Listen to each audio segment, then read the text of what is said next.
Sir మనం ఒక life పార్ట్నర్ని select చేసుకోవాలనుకునే ఒక మ్యారేజ్ ప్రిపేర్ అయ్యే ఒక పేరు ఆ లైఫ్ పార్ట్నర్ని ఎలా సెలెక్ట్ చేసుకోవాలి, ఏ క్వాలిటీస్ వాళ్ళలో చూడాలి? ఇప్పుడు అంటే మన లైఫ్ పార్ట్నర్ అంటే ఇప్పుడు ప్రెసెంట్ కల్చర్ వరల్డ్ వైడ్గా ఉన్నది ఏంటి అంటే మ్యారేజ్ చేసుకున్న తర్వాత ఎవరైతే మ్యారిటల్ లైఫ్లోకి ఎంటర్ అవుతారో అది అమ్మాయి అయితేనేమో అపోజిట్ భర్తని, అబ్బాయి అయితేనేమో భార్యని ఎన్నుకుంటూ ఉన్నారన్నమాట. సో ఇది కంట్రీకి వేరియేషన్ ఉంది. ఇండియాలో ఒక టైప్ ఆఫ్ కల్చర్ ఉంటే ఇస్లామిక్ కంట్రీస్లో ఒక type of culture and western కంట్రీస్లో ఇంకో టైప్ ఆఫ్ కల్చర్ ఉంది. సో ఈ మ్యారేజ్ అనేది సోషల్గా మనము పెట్టుకున్నటువంటి బాండ్ తప్ప నేచురల్ కాదు. నేచర్లో ఏముంది, మేల్ ఫీమేల్ ఉన్నాయి, వాళ్ళిద్దరికీ కలిసి సెక్షువల్ ఇంటర్ కోర్స్ వల్ల రీప్రొడక్షన్ జరుగుతుంది, దానికోసమే నేచర్ ఉంది. అయితే ఈ నేచర్లో ఉన్నటువంటి ఈ ఇబ్బందుల వల్ల, ఫీమేల్కి ఉన్నటువంటి ఇబ్బందుల వల్ల, ఫీమేల్ ఎక్కువ రెస్పాన్సిబిలిటీ తీసుకోవాల్సి రావటం వల్ల ఏమవుతుందంటే మేల్ రెస్పాన్సిబిలిటీ లేకుండా అయిపోవటం వల్ల ఫీమేల్ సఫర్ అవుతుంది. కాబట్టి మనం మ్యారేజ్ అనేటువంటి ఒక అగ్రిమెంట్ని మనం తీసుకొచ్చాం. అయితే ఓకే, అయితే ఇప్పుడు సమస్య ఏమొస్తుంది అంటే రెండు ధర్మాలు ఉన్నాయి. ఒకటి ప్రకృతి ధర్మము, రెండోది సంఘ ధర్మం. ఈ సంఘ ధర్మము ప్రకృతి ధర్మము రెండు కాన్ఫ్లిక్ట్ అయినప్పుడు ఏది విన్ అయింది అంటే ప్రకృతి ధర్మం విన్ అవుతుంది. మనిషి తను సహజంగానే అవకాశవాది, ప్రకృతి పరంగా ఆలోచిస్తున్నట్లయితే అవకాశవాది, అండ్ తన యొక్క ప్లెజర్ కోసం తను ఏదైనా చేస్తాడు. ఆ చేసే క్రమంలో సాటి మనిషిని కూడా మోసం చేసే అవకాశం ఉంటుంది. సో ఇలా మోసం చేయకుండా ఉండటం కోసం సంఘంలో మనం కొన్ని ధర్మాలు పెట్టుకున్నాం. ఓకే, అది ఒక్కొక్క సొసైటీ నుంచి సొసైటీకి మళ్ళీ వేరియేషన్ ఉండొచ్చు అన్నమాట. అయితే మనము మనిషికి అంటే ఈ మ్యారేజ్లో సెక్స్ ఇంక్లూడ్ అయి ఉంది. ఈ సెక్స్ యొక్క అవసరం ఏంటనేది మనం జాగ్రత్తగా గమనించినట్లయితే ఈ జీవకోటి మొత్తం ఏవైతే ఈ లివింగ్ బీయింగ్స్ అన్నీ ఉన్నాయో, ఈ లివింగ్ బీయింగ్స్ వాటి యొక్క జీవనాన్ని కొనసాగించడానికి ఉన్న ఒకటే ఒక మోటివ్ ఏంటి అని అంటే సెక్స్ అంటే ప్రకృతి డిజైన్ అలా చేయబడిందన్నమాట. ప్రకృతికి కావాల్సింది ఏంటి అంటే రీప్రొడక్షన్. ఎందుకంటే ఏదైతే రీప్రొడక్షన్ ప్రాపర్గా ఇవ్వగలుగుద్దో ఆ జాతి తన జాతిని కొనసాగించగలుగుతుంది, లేనటువంటిది అంతరించిపోతుంది. మనిషి కూడా అంతే. అలా ఉంది కాబట్టే మనం ఈ రోజున ఇక్కడ ఉన్నాం. లేకపోతే మన ఫోర్ ఫాదర్స్ వాళ్ళ రీప్రొడక్షన్ స్టాప్ చేసినట్లయితే మనం ఇక్కడ ఉండేవాళ్ళం కాదు. సో రీప్రొడక్షన్ లింక్ అయి ఉన్నది సెక్స్.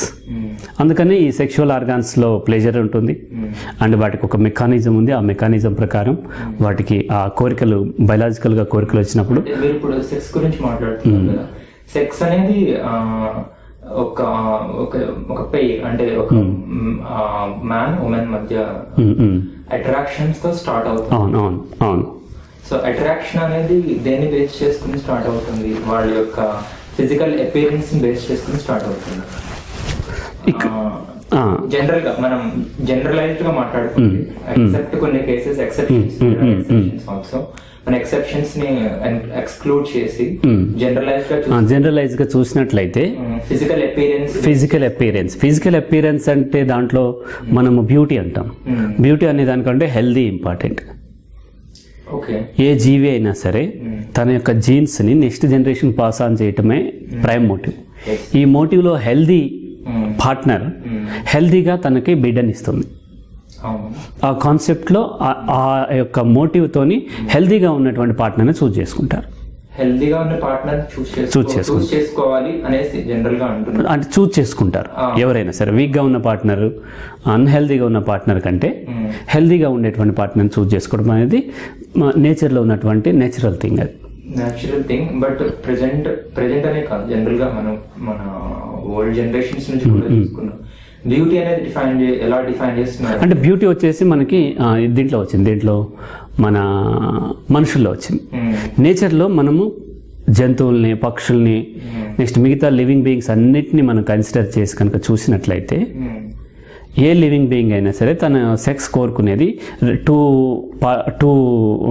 ఆపోజిట్ జెండర్ ఉన్న వాళ్ళు రెండు ఆప్షన్స్ దొరికినప్పుడు, ఒకరు అన్హెల్దీ ఒకరు హెల్దీ ఉన్నప్పుడు ఆ లివింగ్ బీయింగ్ ఏం చేస్తుంటే హెల్దీ ఉన్నటువంటి బీయింగ్ వైపే అట్రాక్ట్ అవుతుంది. ఎక్సెప్ట్ హ్యూమన్ బీయింగ్స్ తర్వాత వద్దాం. ఫస్ట్ ఇది నేచర్లో ఉంది. ఓకే. ఆ నేచురల్ టెండెన్సీ అది. ఆ తర్వాత వద్దాం మళ్ళీ. ఎందుకంటే యానిమల్స్ లో బ్యూటీ అంటే ఫిజికల్ అపియరెన్స్ కి వాల్యూ ఇవ్వవు అనేసి అంటున్నారా మీరు? ఫిజికల్ అపియరెన్సే వాల్యూ. ఫిజికల్ అపియరెన్స్ హెల్దీగా ఉండటం, వాటికి బ్యూటీ అనే డెఫినేషన్ లేదు. హెల్దీయే బ్యూటీ. అలాగే ఇప్పుడు మనం ఒక మనుషుల దగ్గరికి మళ్ళీ ఇప్పుడు హెల్దీగా ఉన్నటువంటి యానిమల్స్ గురించి అంటున్నాం కదా, ఒక కౌస్ చూద్దాము, బుల్స్ అంటే కౌ అనేది ఫిమేల్, మేల్ కదా. సో బుల్ అనేది కౌస్ లో డిఫరెంట్ గా కౌస్ ఉంటాయి. సో అందులో ఏదైతే కొంచెం అంటే హెల్దీగా ఉండి అంటే మ్యాన్లీగా ఉండే కౌస్ ఉంటాయి, కొన్ని చాలా ఫెమినైన్ గా ఉండే. సో బుల్ అనేది జనరల్ గా దేని వైపు అట్రాక్ట్ అంటే దాని కాంటెక్స్ట్ లో హెల్దీగా ఉండేటువంటిది. ఇప్పుడు కౌ ఏం థింక్ చేస్తో తెలియదు, బుల్ ఏం థింక్ చేస్తో. ఇన్ జనరల్ గా ఏంటి అని అంటే ఒక హెల్దీ పార్ట్నర్ ఆ హెల్దీగా తన బేబీకి జన్మిస్తుంది. కాబట్టి ఆటోమేటిక్గా హెల్దీగా ఉన్నటువంటి హెల్తే బ్యూటీ. యాక్చువల్గా హెల్దీగా ఉన్న వాళ్ళే బ్యూటిఫుల్గా కనిపిస్తారు అనమాట. హెల్దీగా ఉన్నటువంటి దానికి ఎక్కువ అట్రాక్ట్ అవుతుంది. ఆ హెల్త్లో ఏంటంటే ఏజ్ ఓల్డ్ కంటే కూడా యంగ్ హెల్తీగా ఉంటారు. అండ్ యంగ్లో కూడా వీక్గా ఉన్న వాళ్ళకంటే కూడా స్ట్రాంగ్గా ఉన్న వాళ్ళు హెల్తీగా అనిపిస్తారు. సో రకరకాల పారామీటర్స్లో ఏదైతే హెల్తీగా ఉందో అటువైపు అట్రాక్ట్ అవుతుంది. నాట్ ఓన్లీ బుల్ కౌ కోసమనే కాదు, ఈ ఫీమేల్ కూడా మేల్లో ఎవరిని చూస్ చేసుకోవాలనేది కూడా ఉంటుంది. ఎక్కువ జంతువుల్లో ఏంటి అని అంటే మేల్ వైపు ఫీమేల్ అట్రాక్ట్ అవుతూ ఉంటాయి. ఇప్పుడు నెమలి చూసినట్లయితే నెమలి పొరుగు పాడుతూ ఉంటుంది. అదొక కాంపిటీషన్ తన పార్ట్నర్ని అట్రాక్ట్ చేసుకోవడం కోసం. రెండు మేల్ పీకాక్ ఉన్నట్లయితే ఆ రెండు పురుగు పాడినప్పుడు దేని వైపు వెళ్ళాలి ఫీమేల్ అనేది, ఆ రెండిట్లో ఏది హ్యాండ్సమ్గా బ్యూటిఫుల్గా అనిపిస్తే దాని వైపు వెళ్తుంది.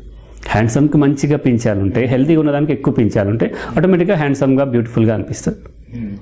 అలాగే వచ్చేసి రకరకాల కప్పలు బేకబేకమంటం కానీ, కోయిల కూయటం కానీ, లేకపోతే మినుగురు పురుగులు ఆ లైట్ రావటం కానీ, ఇవన్నీ కూడా ఆ పార్ట్నర్ని అట్రాక్ట్ చేసుకోవటం. నక్కలు ఊలలు పెట్టడం, కుక్కలు అరవటం, అన్నీ కూడా పార్ట్నర్ని అట్రాక్ట్ చేసుకోవటం కోసం.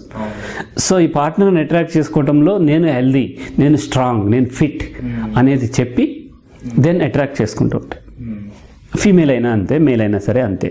అయితే ఇక్కడికి మనుషుల దగ్గరికి వచ్చేసరికి మనిషి కంప్లీట్గా నేచురల్ బీయింగ్ కాదు, సోషల్ బీయింగ్ కూడా. కాబట్టి మనిషి యొక్క ఆలోచన నేచురల్గా ఉండేటువంటి కాన్సిక్వెన్సెస్ ఏవైతే ఉన్నాయో వాటిని ప్లస్ సోషల్గా వచ్చేటువంటి కాన్సిక్వెన్సెస్, సొసైటీ వల్ల వచ్చేటువంటి ప్రోగ్రామింగ్ కూడా రెండు కలిపి ఉంటాయి. కలిపి ఉండటం వల్ల మనిషి ఏం చేస్తాడంటే తనకు కావాల్సిన పార్ట్నర్ని చూస్ చేసుకునేటప్పుడు ఒకటి నేచురల్గా తన డిజైర్స్ తీరటం కోసం హెల్దీ అండ్ బ్యూటిఫుల్గా ఉండేటువంటి ఫీమేల్ చూస్ చేసుకుంటాడు మేల్. ఫీమేల్ కూడా అంతే హ్యాండ్సమ్గా, బ్యూటిఫుల్గా, హ్యాండ్సమ్గా అండ్ హెల్దీగా ఉండేటువంటి వాడిని చూస్ చేసుకుంటాం అనేది ఒక క్రైటీరియా, ఒక ఫ్యాక్టర్. బట్ అది ఒకటే కాదు, ఇంకా చాలా కావాలి. ఇంకా చాలా కావాలి. దాంట్లో మనకి ఏమైందంటే రైట్ నౌ సొసైటీలో, ఇండియన్ సొసైటీలో కల్చర్ అండ్ మీడియా అండ్ మన సినిమాలు, బుక్స్, స్టోరీస్, రిలీజన్ అంతా కూడా ఒక ప్రొపగాండా చేసింది. That is love. ప్రేమించి పెళ్లి చేసుకోవాలి, ప్రేమిస్తే పెళ్లి చేసుకోవాలి. ప్రేమ ఉంటుంది, డెఫినెట్గా ప్రేమ కూడా ఉంటుంది. బట్ ప్రేమిస్తే పెళ్లి చేసుకోవాలి, ప్రేమించి పెళ్లి చేసుకోవాలి, ఒకరినే ప్రేమించాలి, జీవితాంతం ప్రేమించాలి. ఇది ఎక్కువగా ఎలా ఉందంటే ఫీమేల్కి ఎక్కువ ఉన్నాయి ఈ రెస్ట్రిక్షన్స్, మేల్కి లేదు. మేల్కి ఏంటంటే తను మల్టిపుల్ పార్ట్నర్ని చూసుకుంటూ ఉంటాడు, డైవోర్స్ తీసుకుని వేరే అమ్మాయిని చేసుకున్న ఎక్కువ తప్పుగా భావించదు ఈ సొసైటీ.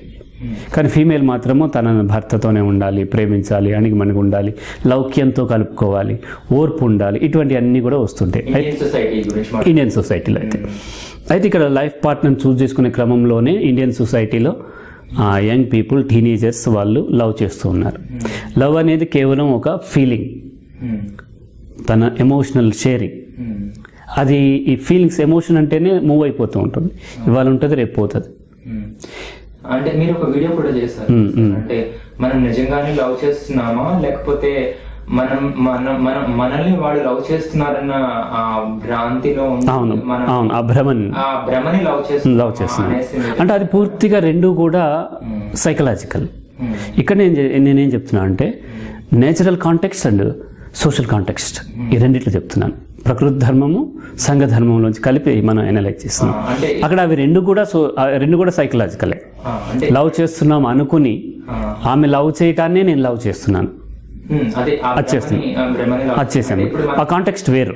ఆ కాంటెక్స్ట్ వేరు. ఇప్పుడు ప్రెసెంట్ ఇప్పుడు సొసైటీలో మనం చూస్తున్న టీనేజ్ లవ్ లో కానీ టీనేజ్ లవ్ లో కానీ ఇప్పుడు మనం చూస్తున్న లవ్స్ అని ఎలా ఉన్నాయంటే, సో ఒక అమ్మాయి వెనకాల ఒక అబ్బాయి కంటిన్యూస్ గా ఫాలో అయితే, ఎప్పుడు ఫాలో అయితే, ఎప్పుడు తను కేరింగ్ గా తీసుకుంటే, లైక్ ఎప్పుడు ఫాలో అయ్యి, ఎప్పుడు మాట్లాడుతూ, ఎప్పుడు తనకి టైం స్పెండ్ చేస్తూ, తన కోసమే జీవిస్తున్నానని చెప్తే అమ్మాయిలు డెఫినెట్ గా ఆ అబ్బాయి గురించి మినిమం ఆలోచిస్తారు అనేసి అమ్మాయి పబ్లిక్ గా ఓపెన్ గా చెప్పింది అనమాట. ఆలోచించకుండా ఉండలేము. ఒక అబ్బాయి వెనకాల పడుతున్నప్పుడు ఒక 1 day అవాయిడ్ చేయొచ్చు, 2 days అవాయిడ్ చేయొచ్చు, కంటిన్యూస్ గా అలా పడుతున్నప్పుడు సో ఆ అబ్బాయి గురించి నా థాట్స్ నా మైండ్ నుంచి నేను అవాయిడ్ చేయలేకపోతున్నాను. నా మైండ్ లో డెఫినెట్ గా అబ్బాయి గురించి థాట్స్ వస్తున్నాయి. సో ఆ అబ్బాయి తర్వాత నా గురించి మాట్లాడుతున్నప్పుడు, నాకు లైఫ్ లాంగ్ తోడుగా ఉంటాననేసి ప్రామిస్ చేస్తున్నప్పుడు, నా బ్యూటీని అప్రిషియేట్ చేస్తున్నప్పుడు, సో ఇలాగ నన్ను కంప్లీట్ గా తన మాటలతో నన్ను అట్రాక్ట్ చేస్తున్నప్పుడు, ఆ మాటలకి నేను కంప్లీట్ గా అట్రాక్ట్ అవుతున్నాను అనేసి చాలా మంది ఫిమేల్స్ పబ్లిక్ గానే చెప్తారు. రైట్, ఇది ట్రూ. అంటే ఇటీవల కూడా నాకు ఒక కేసు వచ్చింది. ఆ కేసులో అమ్మాయి ఎంఫార్మసీ చేసి 10th class చదువుకున్న ఒక గుడి పూజారిని చేసుకోవాల్సి వచ్చింది. పూజారిని ఎందుకు చేసుకోవాల్సి వచ్చింది అంటే, అతను 3 years వెంటపడ్డాడు. సో చదువు ఇంపార్టెంట్ కాదు, మనసులు కలవటం ఇంపార్టెంట్, రకరకాల క్రైటీరియా ఉంటుంది. సో ఇది ట్రూ అది. బట్ మన ఇక్కడ ఏంటంటే లైఫ్ పార్ట్నర్ని చూస్ చేసుకునేటప్పుడు ఫ్యాక్టర్స్ ఏమేమి చూడాలన్న దాంట్లో, ఏమేమి చూస్తాము అన్న దాంట్లో లవ్ కూడా ఒక ఫ్యాక్టర్.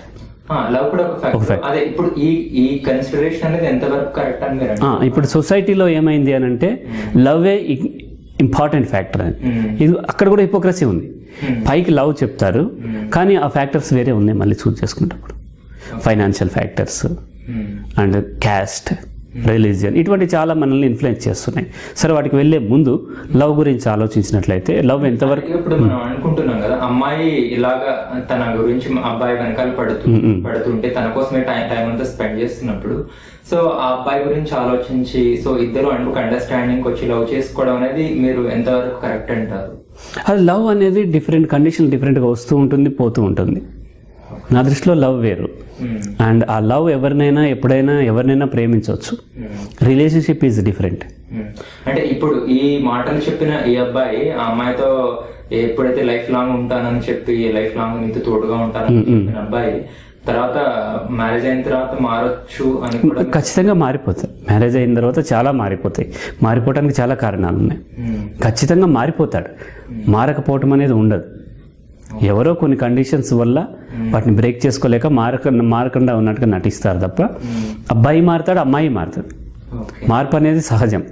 అంటే మనం ఇక్కడ అర్థం చేసుకుంటే సహజము ఆర్ అది కరెక్టా తప్ప అనేది, తప్ప కరెక్ట్ రాంగ్ అనేది పక్కన పెట్టేసేస్తే సహజమా అసహజమా చూస్తే మారటం అనేది సహజం. అలాగే ఒక అందమైన హెల్దీ అమ్మాయిని చూస్ చేసుకోవటం, ఒక హ్యాండ్సమ్ ఉన్నటువంటి హెల్దీ అబ్బాయిని చూస్ చేసుకోవటం సహజం. ఇది నేచురల్ కాంటెక్స్ట్లోంచి వచ్చింది. సో నేచర్ పవర్ఫుల్ కాబట్టి దాన్ని మనము అవాయిడ్ చేయలేం. దాన్ని అట్లా పెట్టాలి. తర్వాత సోషల్లీ మనం కొన్ని నేర్చుకున్నాం. అవి ఇన్ఫ్లుయెన్స్ చేసే దాంట్లో ఏంటి అంటే లవ్, ప్రేమించాలి. లైఫ్ పార్ట్నర్ని నేను ప్రేమించాలి, ప్రేమించి పెళ్లి చేసుకోవాలి, లేదా పెళ్లి చేసిన తర్వాత ప్రేమించాలి, ఏదైనా సరే. ఈ ప్రేమ అనేది టెంపరీ. ఒకరిని ప్రేమించాలి, ప్రేమ ఎలా టెంపరీ ఉంటుంది, జీవితం ఒకరిని ప్రేమిస్తే మళ్ళీ కాదనద్దు, ఇవన్నీ 1,00,000 మాటలు చెప్తారు, స్టోరీస్ చెప్తారు. బట్ అది ట్రూత్ కాదు. ప్రేమ అనేది ఎమోషన్స్ వస్తుంటే తగ్గిపోతుంటాయి. ఒక వ్యక్తి తర్వాత ఇంకో వ్యక్తి మీద కూడా ప్రేమ రావచ్చు. ఒకరి మీద ప్రేమ ఉండదు. ఎందుకంటే ఈ అబ్బాయి పరిచయం కాకముందు ప్రేమ లేదు కదా. ఈ అబ్బాయి పరిచయం అయితే ప్రేమ వచ్చింది, రేపొద్దున ఇంకొక అబ్బాయి పరిచయం అయితే ప్రేమ రాకూడదని ఏముంది.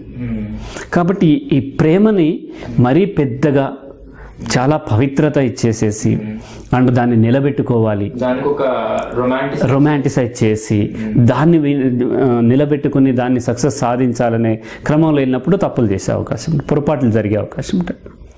ప్రేమకి ఇవ్వాల్సిన ఇంపార్టెన్స్ వరకు ఇస్తే ప్రాబ్లం లేదు. సో ప్రేమ అనేది పుడుతుంది, దాని వెనకాల సెక్షువల్ డిజైర్ ఉంటుంది. వాళ్ళకి కాన్షియస్లీ ఆర్ అన్కాన్షియస్లీ వాళ్ళకి తెలిసినా తెలియకపోయిన సెక్షువల్ డిజైర్ ఉంటుంది. ప్రేమ అనేది ఉంటుంది. అయితే ప్రేమ కూడా ఒక ఫ్యాక్టర్ మాత్రమే. ప్రేమే కంప్లీట్గా లైఫ్ పార్ట్నర్ చూస్ చేసుకుంటాం కాదు. ప్రేమ కూడా ఉండాలి, ఉంటే గుడ్, ఇంకా హ్యాపీగా ఉంటారు. సో ఆ ప్రేమ కొంతకాలం ఉంటుంది, తర్వాత మారుతుంది, తర్వాత అది స్నేహం రూపంలోకి, అండర్స్టాండింగ్ రూపంలోకి, ఇంకో రూపంలోకి మారేటువంటి అవకాశం ఉంటుంది. సో మనం ఇక్కడ లైఫ్ పార్ట్నర్ చూస్ చేసుకున్నప్పుడు ఒక ఫ్యాక్టర్ ఏంటంటే ఫిజికల్ హెల్త్ గురించి అండ్ ఫిజికల్ అపియరెన్స్ గురించి అనుకున్నాం. రెండోది ప్రేమ. అంటే నేను ప్రేమించాలంటే కొన్ని క్వాలిటీస్ ఉండాలి. ఏం చూసి ప్రేమిస్తాం? నాట్ ఓన్లీ ఫిజికల్ అపియరెన్స్, దాంతోపాటు యాటిట్యూడ్. సో ఈ యాటిట్యూడ్ కనుక నాకు సాటిస్ఫాక్షన్, ఒక్కొక్కరికి ఒక్కొక్క యాటిట్యూడ్ ఇష్టం ఉంటుంది. ఒక అమ్మాయికి ఏమో బాగా స్మోక్ చేసి అవుట్ గోయింగ్ వెళ్ళేవాడంటే బాగా ఇష్టం, ఇంకో అబ్బాయికి అట్లాగా, ఇంకో అమ్మాయికి ఏంటంటే చక్కగా చదువుకొని లేకపోతే తక్కువగా లో ప్రొఫైల్ మెయింటైన్ చేసే వాళ్ళు ఇష్టం ఉంటుంది, ఇంకొకరికి ఇష్టం ఉండొచ్చు. అంటే ఇప్పుడు మీరు ఇక్కడ కాంటాక్ట్ రైజ్ చేస్తారు కాబట్టి అడుగుతున్నాను. అమ్మాయిలకి అందరికి ఎక్కువ ఎక్స్ట్రోవర్ట్ అబ్బాయిలే ఇష్టము, ఎక్కువ బయట అవుట్ గోయింగ్ అబ్బాయిలే ఇష్టము. ఇప్పుడు బయట ఎక్కువ what is going on out side అని ఎక్కువ ఇది థింక్ చేసే వాళ్ళు ఇష్టపడతారు. సో ఎక్కువ సొసైటీతో అంటే లైక్ ఇంట్రోవర్ట్ అబ్బాయిలను జనరల్ గా అమ్మాయిలు ఇష్టపడరు అనేసి, అంటే మనకి అది కూడా ప్రోగ్రామ్ చేయబడింది. అమ్మాయిలు అలా ఇష్టపడటానికి కారణం ఏంటంటే ప్రోగ్రామ్ చేయబడింది. మీడియా, సినిమాల్లో ఏం చూపిస్తున్నారు? హీరో ఎప్పుడు తను చిల్లరగా బిహేవ్ చేస్తుంటాడు, కొడతా ఉంటాడు, వాళ్ళని చేస్తూ ఉంటాడు, ఇది చేస్తూ ఉంటాడు. అంటే జనరల్ సెన్స్లో ఒక సినిమాని ఎనలైజ్ చేసేటప్పుడు hero villain different.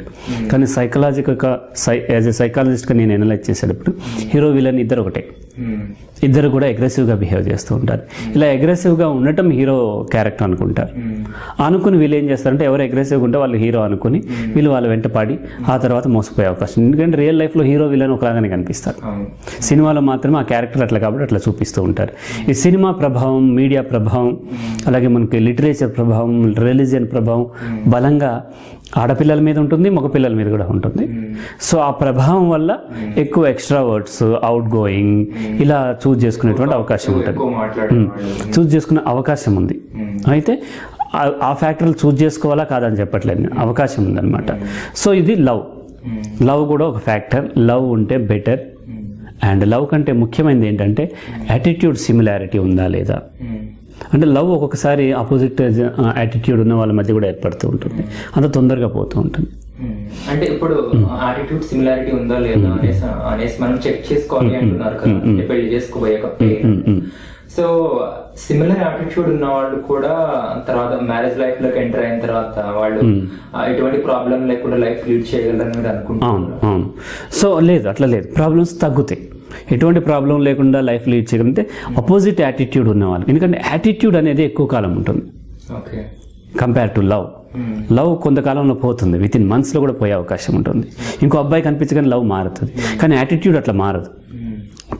Attitude towards life, attitude towards money, attitude towards culture, attitude towards religion, ఇట్లా రకరకాల ఉన్నటువంటి ఈ యాటిట్యూడ్స్ చిన్నప్పటి నుంచి అవి బలపడుతూ వచ్చిన తర్వాత వెంటనే చేంజ్ కావు. కాబట్టి యాటిట్యూడ్ అనేది లాంగ్ రన్ ఉంటుంది. కాబట్టి వీలైనంత వరకు యాటిట్యూడ్ సిమిలారిటీ ఫస్ట్ ప్రయారిటీ తీసుకోవాలి. తీసుకున్నట్లయితే ఈ ప్రాబ్లమ్స్ ఏవైతే వస్తాయో అవి తక్కువ ఉంటాయి. అయితే అన్నిట్లోనూ ఇద్దరికి యాటిట్యూడ్ సిమిలారిటీ ఉంటుంది అంటే ఉండదు. కోర్ పాయింట్స్ ఉంటాయి, ఇంపార్టెంట్ పాయింట్స్ ఏవైతే ఉంటాయో వాటి పట్ల వీళ్ళకి యాటిట్యూడ్ సిమిలారిటీ ఉందా లేదా. ఫర్ ఎగ్జాంపుల్ మనీ పెట్టడం, ఖర్చు పెట్టడం, లేకపోతే టూర్స్ వెళ్ళటం, లేకపోతే జాబ్ చేయటం, ఫీమేల్ జాబ్ చేయటం చేయకపోవటం గురించి, అత్తమామలు చూసుకోవటం గురించి, పిల్లల యొక్క రెస్పాన్సిబిలిటీ గురించి, వాళ్ళ పెంపకం గురించి, అలాగే మ్యారిటల్ లైఫ్ గురించి, అలాగే వచ్చేసి రిలీజియన్ కంటే కూడా రిలేషన్స్ గురించి, మల్టిపుల్ రిలేషన్స్ గురించి అండ్ ఫ్రీడమ్ గురించి, ఇటువంటి వాటి గురించి సిమిలర్ యాటిట్యూడ్ లేకుండా ఆపోజిట్ యాటిట్యూడ్ ఉన్నప్పుడు మిగతా దేని గురించో attitude similarity, suppose favourite hero పట్ల యాటిట్యూడ్ సిమిలారిటీ ఉంది. సో లవ్తో కంపేర్ చేసినట్లయితే యాటిట్యూడ్ అనేది వెరీ ఇంపార్టెంట్ ఫ్యాక్టర్ అనమాట. Attitude similarity.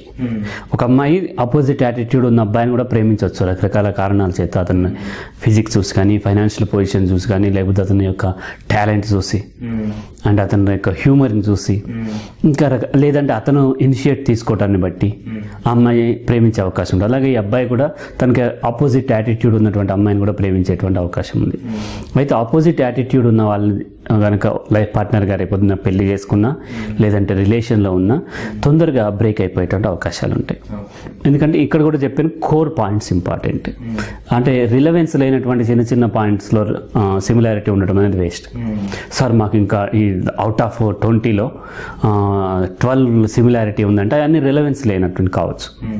రిలవెన్స్ లైఫ్ అంటే రేపు మ్యారిటల్ లైఫ్ లీడ్ చేయడానికి రిలవెన్స్ ఉన్నాయి ఏంటి అని అంటే యాటిట్యూడ్ టువర్డ్స్ ఫైనాన్స్, ఫీమేల్కి ఉండేటువంటి ఫ్రీడమ్ గురించి, మేల్ ఫ్రీడమ్ గురించి, మల్టిపుల్ రిలేషన్స్ గురించి, పిల్లల గురించి, పని చేయటం గురించి, జాబ్ గురించి, ఫ్రెండ్షిప్స్, ఇట్లా వీటి గురించి యాటిట్యూడ్ ఎలా ఉంది, ఆ యాటిట్యూడ్ సిమిలారిటీ ఉంటే వాళ్ళు పెళ్లి చేసుకున్నా చేసుకోకపోయినా వాళ్ళు కలిసి ఉండగలుగుతారు.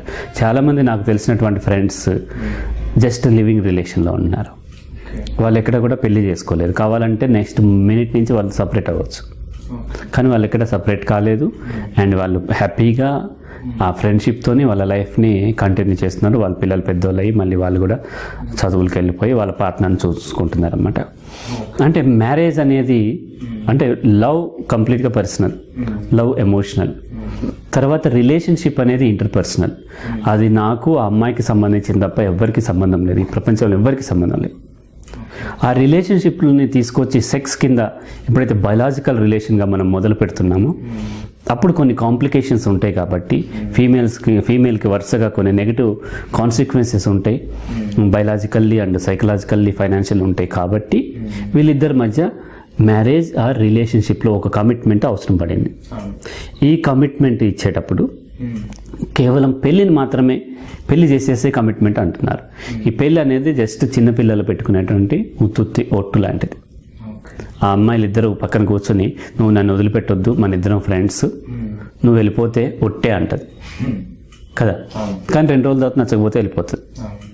అలాగే మ్యారేజ్ కూడా ఒట్టు లాంటిదే తప్ప ఆ మంత్రాలకి లేకపోతే ఆ రిజిస్టర్ మ్యారేజ్లో చేసే సిగ్నేచర్కి దేనికి కూడా లీగల్గా వ్యాలిడ్ తప్ప ఎమోషనల్గా అండ్ ఇంటర్పర్సనల్గా ఏమీ వ్యాలిడ్ కాదు.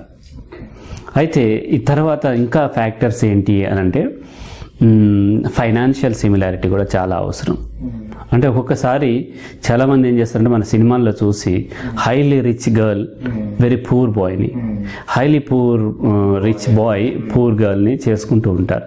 ఒక్కొక్కసారి చేసుకుంటే వాళ్ళు హ్యాపీగా ఉండలేరా అంటే కొన్ని కేసుల్లో ఉండొచ్చు, అవి మనం ఎగ్జామ్షనల్ అన్నమాట.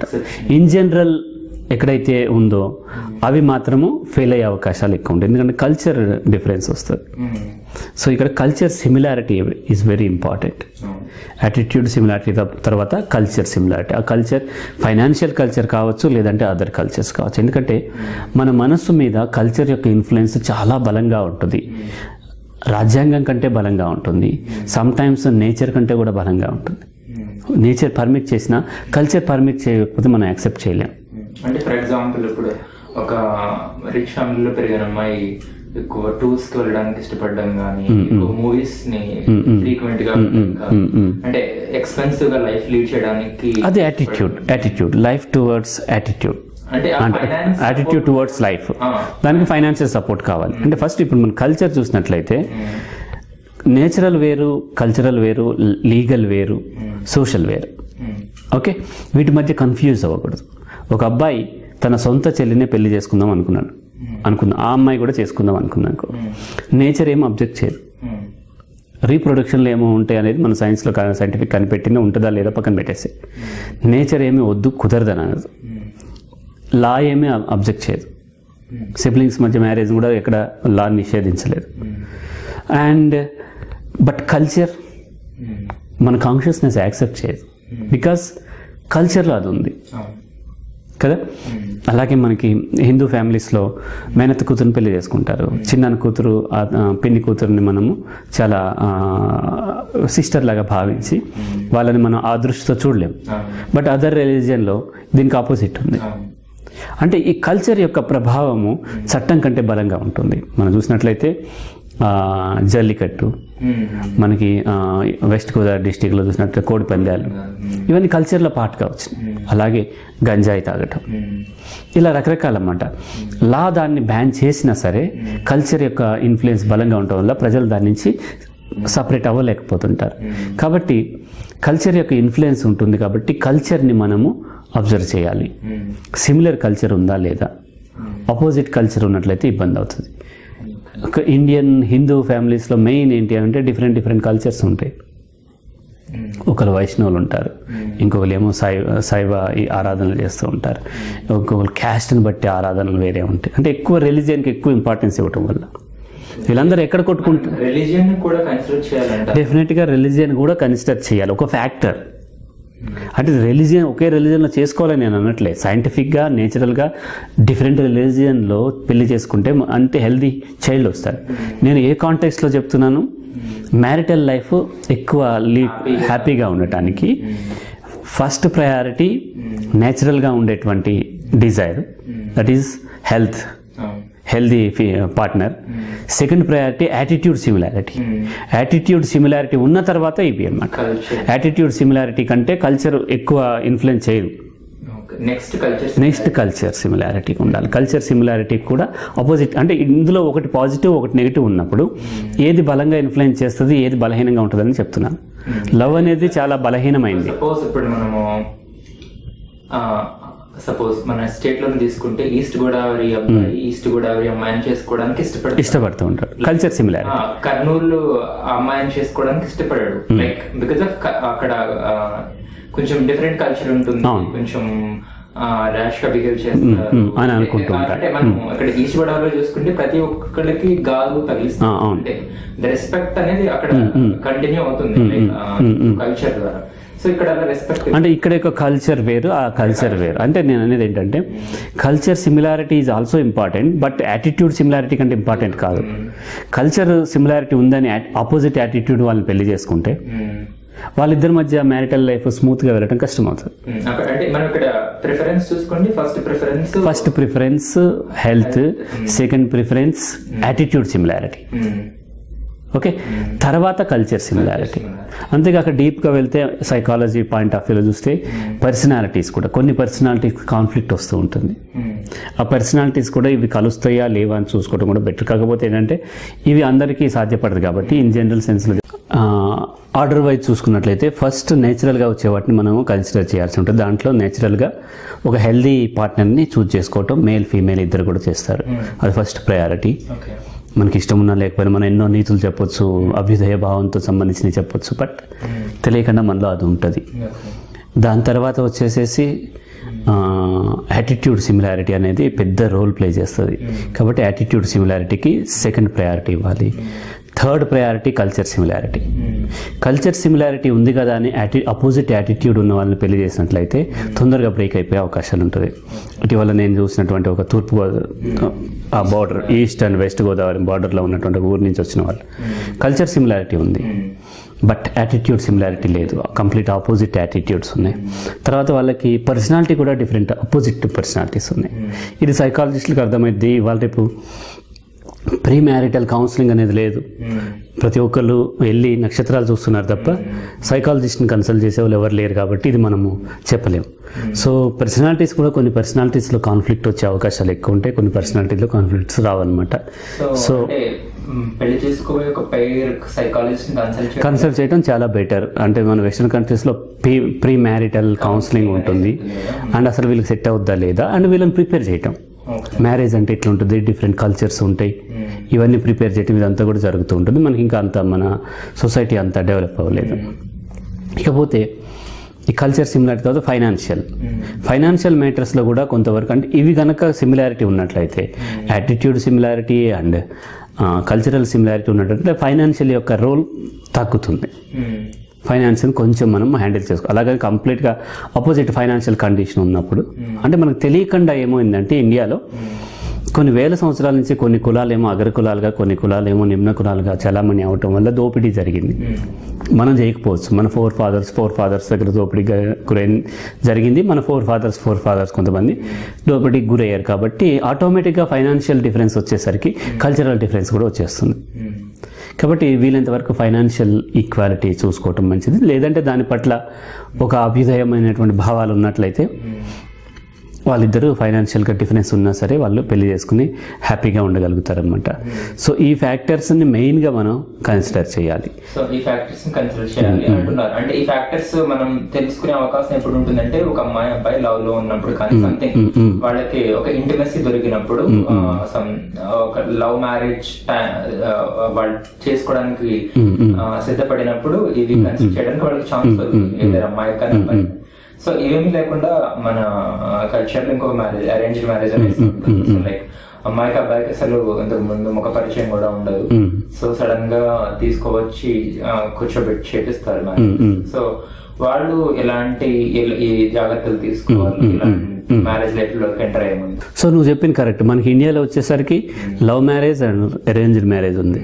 రెండిట్లో కూడా ఇవి తెలుసుకునేటువంటి అవకాశాలు తక్కువ. ఎందుకంటే ఇక్కడ ప్రయారిటీస్ మారినాయి. తెలుసుకోవటం కంటే కూడా ప్రయారిటీస్ ఎట్లా ఫిక్స్ చేసుకోవాలనేది అరేంజ్డ్ మ్యారేజ్లో. అంటే అరేంజ్డ్ మ్యారేజ్లో క్రైటీరియా వేరు, ఆ మెజర్ చేసే క్రైటీరియా పారామీటర్స్ వేరు అన్నమాట. అక్కడ ఏముంది, వాళ్ళకి ఎంత వస్తుంది, మనకి ఎంత వస్తుంది. అంతేగాని ఏ అమ్మాయినన్నా పేదమ్మాయిని డబ్బున్న వాళ్ళు వెళ్ళి అరేంజ్డ్ మ్యారేజ్ చేసుకోరు. వేరే క్యాస్ట్ అమ్మాయిని వెళ్ళి మాట్లాడి అరేంజ్డ్ మ్యారేజ్, వీళ్ళకి ఏం పరిచయం లేకుండా, లవ్ లేకుండా, ఏం లేకుండా వెళ్ళి వేరే క్యాస్ట్ అమ్మాయిని చేసుకోవాలని అరేంజ్డ్ మ్యారేజ్ చేసుకోరు. అలాగే యాటిట్యూడ్, ఆపోజిట్ యాటిట్యూడ్ ఉన్న వాళ్ళని కూడా వెళ్ళి అరేంజ్డ్ మ్యారేజ్ చేసుకోరు. సో ఇక్కడ అరేంజ్డ్ మ్యారేజ్లో మనీ అనేది చాలా పెద్ద రోల్ ప్లే చేస్తుంది. మనకి ఇష్టం ఉన్నా లేకపోయినా మనీ, ప్రాపర్టీస్ అండ్ బంగారం, ఇచ్చిపుచ్చుకోవటాలు, ఇటువంటి అన్నీ కూడా బిగ్ రోల్ ప్లే చేస్తాయి. కాబట్టి అక్కడ యాటిట్యూడ్ సిమిలారిటీ ఉందా లేదా అని తెలుసుకునే అవకాశం లేదు. హెల్త్ గురించి అయితే కొంత అవగాహన ఉంటుంది. అది చూడగానే అపియరెన్స్లో తెలుస్తుంది, అమ్మాయి అందంగా ఉంది లేదు, అందం అంటే హెల్తీ అంతే, అబ్బాయి హ్యాండ్సమ్గా ఉన్నాడు లేదనేది. సో ఇక్కడ మనీ ఎప్పుడైతే ముందుకు వచ్చిందో ఆటోమేటిక్గా యాటిట్యూడ్ సిమిలారిటీని వీటిని చెక్ చేసుకునే అవకాశం ఎక్కడ ఉంటుంది, ఉండదు. At the same time love కూడా అంతే. లవ్ కూడా ఏంటంటే, లవ్ మనం ఎందుకు లవ్ చేస్తున్నాము, సినిమాల్లో చూసి ఎక్కడో చూసి ప్రేమ అంటే చాలా గొప్పదని లవ్ మామూలుగా లవ్ వస్తుంది, దట్ ఈస్ డిఫరెంట్. లవ్ చేసి పెళ్లి చేసుకోవాలి, లవ్ చేసిన పెళ్లి చేసుకోవాలి, లవ్ చేసిన అమ్మాయిని పెళ్లి చేసుకోవాలి, లవ్ చేసిన అమ్మాయిని పెళ్లి చేసుకోవాలి, యాటిట్యూడ్ సిమిలర్ అయినా కాకపోయినా అంటే once love I love you అని చెప్పిన తర్వాత, కమిట్ అయిన తర్వాత విత్ డ్రా అవడానికి లేదు, అదొక నేరం కింద ఉంది మన సొసైటీలో. సో అందుకని వన్స్ లవ్ చేసిన తర్వాత యాటిట్యూడ్ సిమిలారిటీ లేదని తెలిసిన తర్వాత ఆ అమ్మాయి డ్రాప్ అయిపోతే అమ్మాయి మీద అటాక్స్ జరుగుతాయి, లేకపోతే అమ్మాయి చీట్ చేయబడింది అనేటువంటి లేబుల్ వేయబడుతుంది. ఇట్లా మగపిల్లల జీవితాలతో ఆడుకుంటుంది అంటారు, క్యారెక్టర్ లెస్, ఇటువంటివన్నీ చెప్తూ ఉంటారు. అందుకని వెస్ట్రన్ కంట్రీస్లో డేటింగ్ ఉంది. డేటింగ్లో లవ్ లేదు, డేటింగ్లో అరేంజ్డ్ మ్యారేజ్ లేదు. డేటింగ్లో ఏంటి అని అంటే టెస్ట్ చేసుకుంటున్నారు, ఫ్రెండ్షిప్ ఉంది. సో మనం అనుకుంటాం కదా డేటింగ్ అనేది ఒక వరస్ట్, డేటింగ్ అనగానే వాళ్ళిద్దరి మధ్య ఏదో సెక్షువల్ ఇంటరాక్షన్ ఉంటుంది అనుకుంటున్నాం. బట్ రాంగ్ అది. వాళ్ళకి తెలుసు, ఎందుకంటే ఈ డేటింగ్ చేసినంత మాత్రాన ఖచ్చితంగా పెళ్లి చేసుకోవాలని రూల్ లేదు. నాకు నచ్చకపోతే నేను బ్రేక్ చేసుకుంటా, ఆ అబ్బాయికి నచ్చకపోతే అబ్బాయి బ్రేక్ చేసుకుంటాడు. అబ్బాయి బ్రేక్ చేసుకుంటాడు అని తెలిసిన తర్వాత ఏ అమ్మాయి తన సెక్స్కి అగ్రీ చేస్తుంది? కొంతమంది చేయొచ్చు, బట్ ఆ ఆశతో కాదు. మన ఇండియాలో వచ్చేసరికి లవ్ చేసుకుంటే ఖచ్చితంగా చేసుకుంటారనే ఆశతోని అమ్మాయి అతనితోనే సెక్స్లో పార్టిసిపేట్ చేస్తుంది. ఆ అబ్బాయి కూడా వీలైనంతవరకు ప్రైవసీలోకి తీసుకెళ్ళిపోయి దానికోసం ప్రొవోకేట్ చేస్తూ ఉంటాడు. కొంతమంది సెక్స్ వద్దని చెప్పి ఆ అమ్మాయిని ట్రాప్లో పెట్టి సెక్స్ కోసం తీసుకెళ్తూ ఉంటారు. కానీ అక్కడ డేటింగ్లో ఉంటే అబ్బాయి సెక్స్ కోసం ప్రైవసీలోకి తీసుకెళ్తుంటే ఈ అమ్మాయి పోదు. ఎందుకు పోదు? రేపొద్దున ఉంటాడో వెళ్ళిపోతాడో తెలియదు. అటువంటిప్పుడు ఈ అమ్మాయి ఇతనితో సెక్స్ ఎందుకు నాకు అనుకుంటా. అంటే కొంతమంది పార్టిసిపేట్ చేయొచ్చు, బట్ ఇద్దరు అంగీకారంతో మాత్రమే.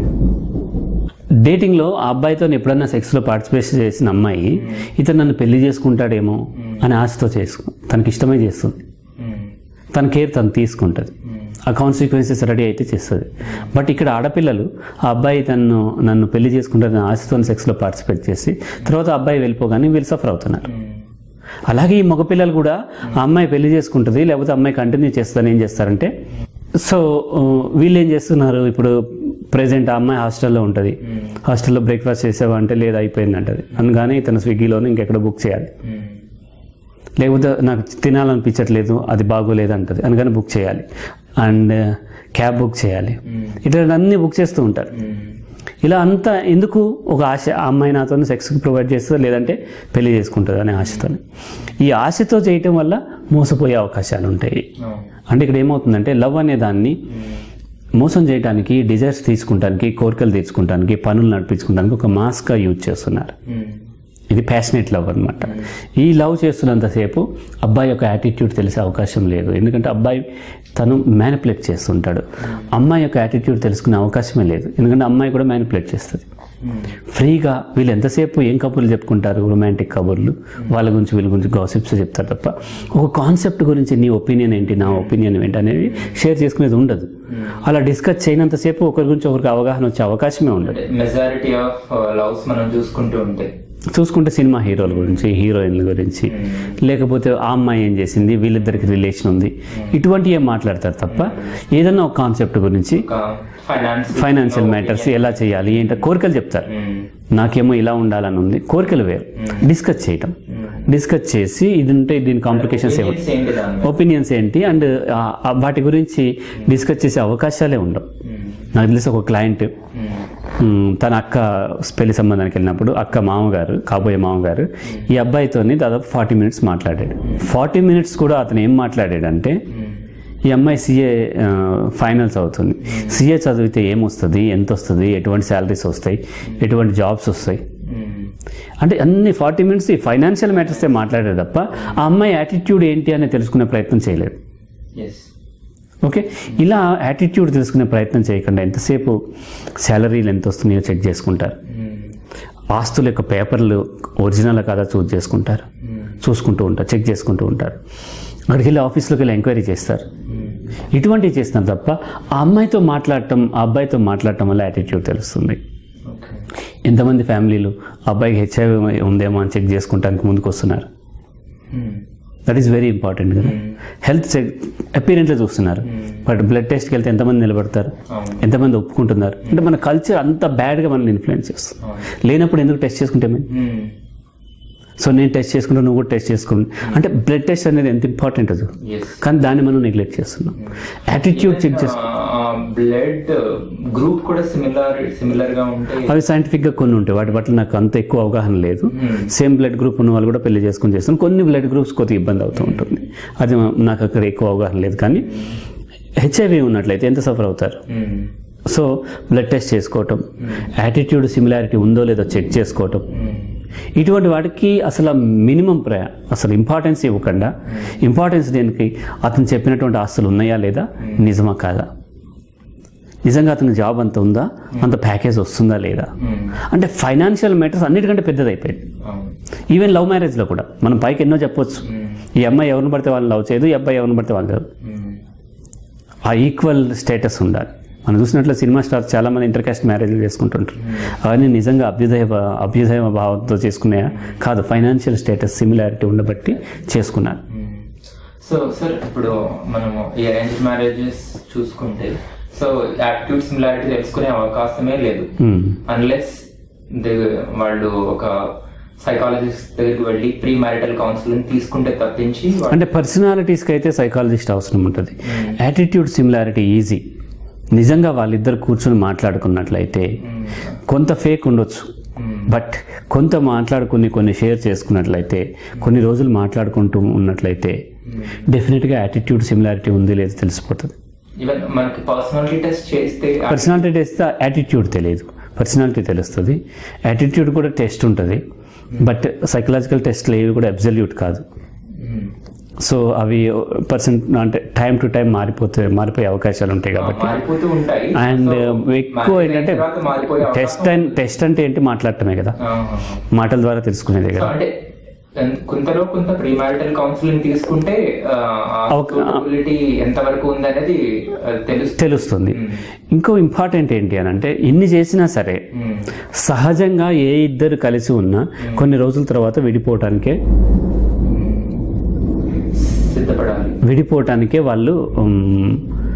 వాళ్ళ మనసు ప్రేరేపిస్తూ ఉంటుంది. ఎందుకంటే సెక్షువల్ అట్రాక్షన్ ఇనిషియల్ స్టేజ్లో చాలా బాగుంటుంది, కొత్త పరిచయాలు చాలా స్వీట్గా ఉంటాయి. కొన్ని రోజులు గడిచే కొద్దీ ఆ స్వీట్ కాస్త వగరుగా, కారంగా, రకరకాలుగా తయారయ్యేటువంటి అవకాశాలు ఉంటాయి. కాబట్టి ఎప్పుడు ఒకే ఫ్యాక్టర్ నన్ను కలిపి ఉంచుద్ది, ఈ సెక్షువల్ అట్రాక్షన్ లేకపోతే ఆ ఎమోషనల్ బాండ్ మాత్రమే కలిపి ఉంచుకుంది అనేది పొరపాటు. అక్కడి నుంచి వాళ్ళిద్దరి మధ్య ఫ్రెండ్షిప్ డెవలప్ చేసుకోవాలి. డెవలప్ చేసుకున్నట్లయితే వాళ్ళు హ్యాపీగా లైఫ్ లీడ్ చేయగలుగుతారు. లేదంటే ఒక రూఫ్ కింద ఉంటారు, పిల్లలు ఉన్నారు కాబట్టి కలిసి ఉండటం. లేకపోతే బ్రేక్ చేసుకుంటే నేను ఫైనాన్షియల్గా ఆ కంపన్సేషన్ పే చేయాలి కాబట్టి చేయలేను కాబట్టి కలిసి ఉండటం. లేకపోతే నేను బ్రేక్ చేసుకుంటే సొసైటీ ఏమంటుందో నన్ను బ్యాడ్గా అంటుందని కలిసి ఉండటం. అవును, ఇక్కడ ముఖ్యంగా ఆడపిల్లలకి కలిసి ఉండటం ఇష్టం లేదు, కానీ పిల్లలు ఉన్నారు, సమాజం ఆమెని పాయింట్ చేస్తుంది, అండ్ ఫైనాన్షియల్గా సరిగ్గా లేదు, భర్త ఇస్తాడో ఇవ్వడో రేపొద్దున. ఇటువంటి అన్నీ ఉండటం వల్ల వాళ్ళు ఏం చేస్తారంటే అడ్జస్ట్ అయిపోయి ఉండిపోతూ ఉంటారు. సో కాబట్టి ఇటువంటి ఫ్యాక్టర్స్ అన్నిటి కూడా మనం కన్సిడర్ చేయాలి. అండ్ బ్రేక్ అయ్యే అవకాశాలు ఉంటాయి. పెళ్లి చేసుకున్నాం కాబట్టి ఇక ఫర్ ఎవర్ ఇలాగే ఉండిపోతాడు, నా భర్త నా గురించే 24 hours ఆలోచిస్తాడు, నా భార్య నా గురించే 24 hours ఆలోచిస్తుంది అనేటువంటి భ్రమంలో ఉండకూడదు. అలాగే వచ్చేసి ఏం చేస్తారంటే ఫైనాన్షియల్ మ్యాటర్స్ ఇంపార్టెంట్ అయిపోవటం వల్ల కట్నం లేకుండా పెళ్లి చేసుకుని వెంటనే ఏం చేస్తారంటే అమ్మాయి జాబ్ చేస్తుంది కాబట్టి